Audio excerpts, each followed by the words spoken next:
After a decrease in recent years, meth labs are on the rise again in the mountains. Especially in Polk County, where they're making a comeback.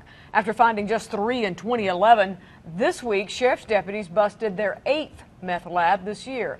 News 13's Ashley Searles joins us live from the Rutherford News Center. Why are meth labs becoming more common again, Ashley? Well, in Polk County, it's hard to say whether there are actually more people cooking the dangerous substance or just more people getting caught. The baby bottles were sitting around out in the open while this active meth lab was going on. I mean, the actual baby bottles were out there. Polk County Sheriff Donald Hill said at the latest meth lab bust, there were 4 kids in the home, ranging from 2 months to 7 years old. The children were there, and it was the active lab was actually going on. I was standing there when the material was brought out. It was actually still smoking. The meth lab at Erica and William Pack's home is one of the largest labs discovered in a county that's seeing more and more of them.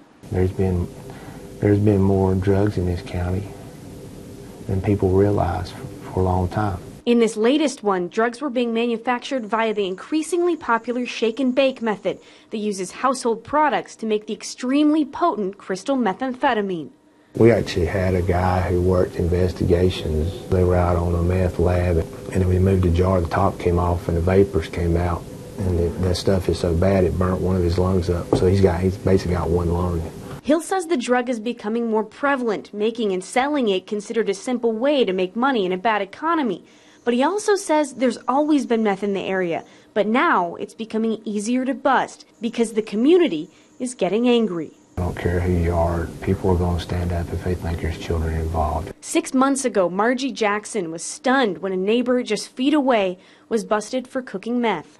Couldn't believe it, that it was that close. I'm just glad that none of my grandbabies lived around. The sheriff says half of the county's meth lab busts this year have come from tips called in from the community. In Rutherford County, I'm Ashley Searles for News 13.